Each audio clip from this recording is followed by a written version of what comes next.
Go and open your book to page 35.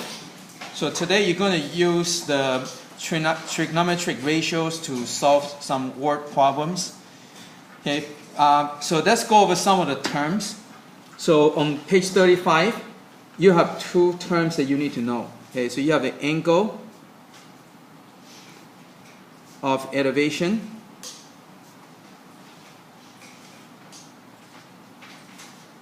and you have an angle of depression.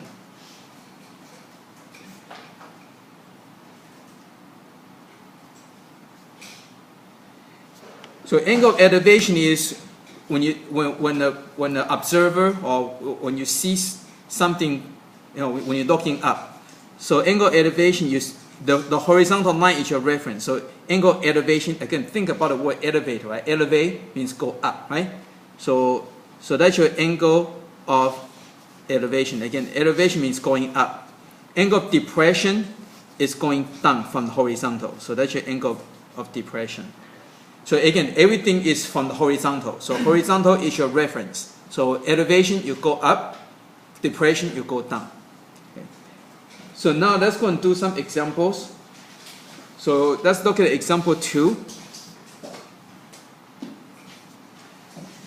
So when you're doing the problem, right, first you need to read and draw the triangle. Okay, because this is trigonometry, so everything is about triangles. So make sure you read and draw triangles and label them. It helps you to visualize.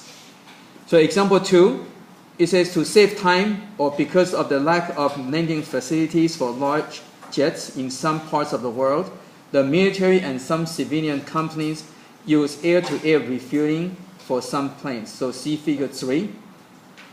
It says if the angle of elevation of the refueling plane, which is the one on the lower left, hose is theta equal to 32 degrees, and B in figure 3 is 120 feet. How long is the hose? The hose is the pink line. So basically what you have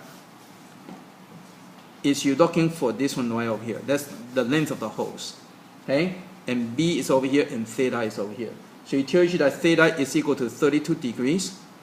And it tells you that B equal to 120 feet.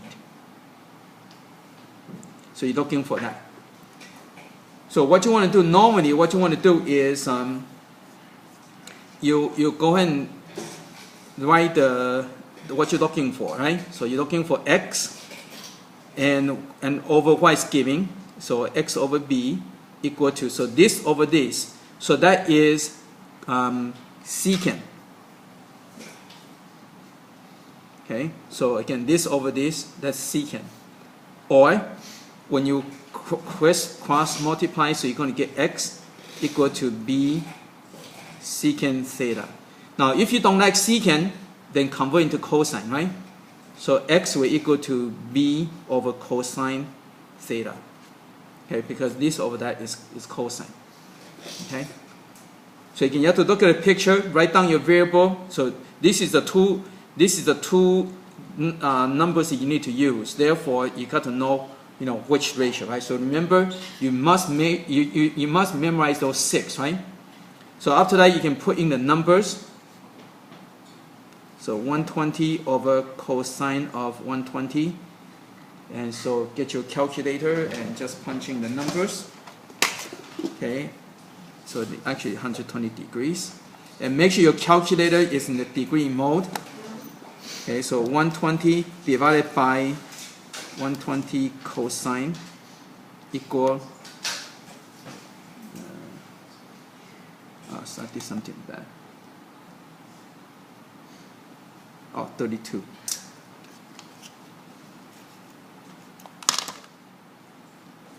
There you go, 32 degrees. Okay, so 120 divided by cosine of 32 push equal. So it will give you 141.5. Now because they kind of give you 2 significant digits, so you run it up to 2 significant digits, so 140 feet. Okay, so you kind of just follow what is giving. So again, notice that 2 digits, right? Two significant figures. So 141, the 1 gets chopped off, and that's a reason for that. Okay, and so that's it.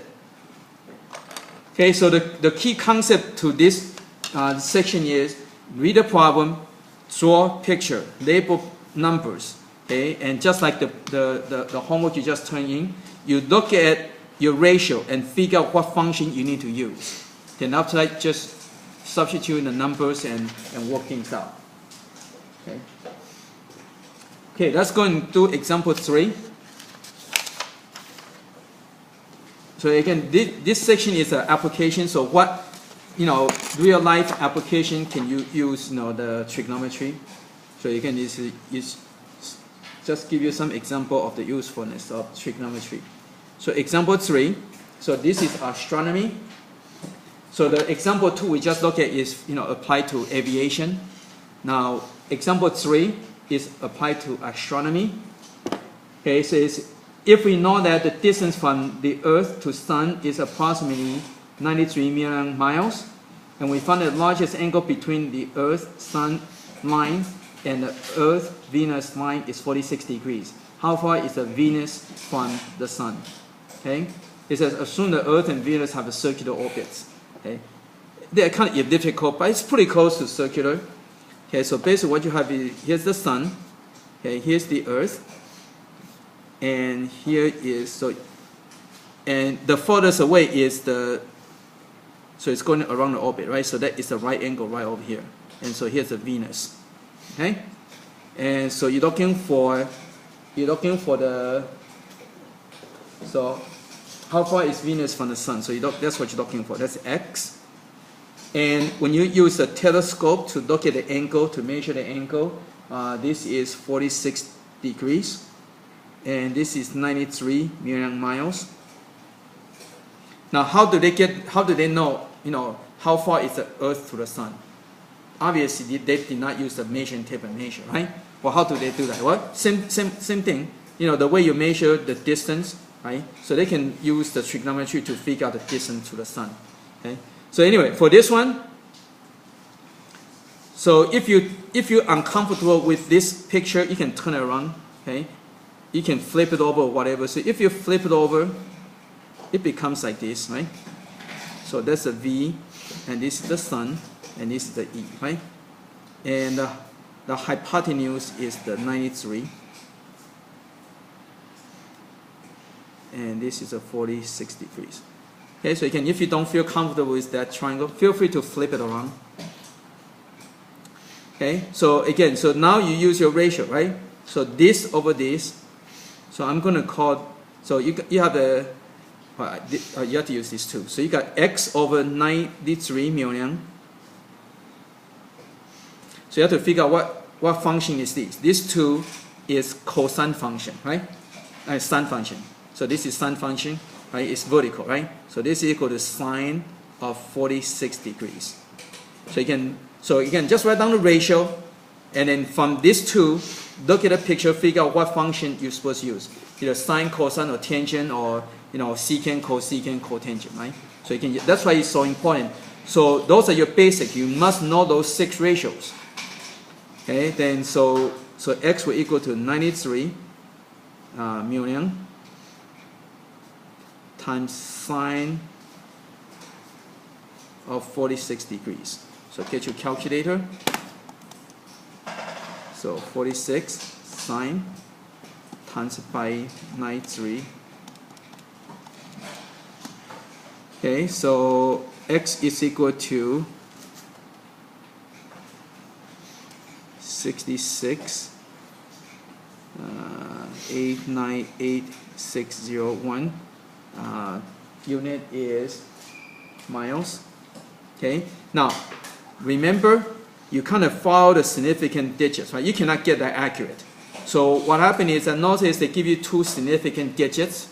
Again, all these are just kind of approximation, right? Because again, you cannot get that accurate. So when you run it up to 2 digits, so this would become 67 million miles, and that's your answer.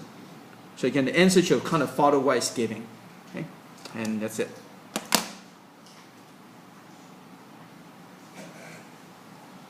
Okay, so let's go ahead and do some practice.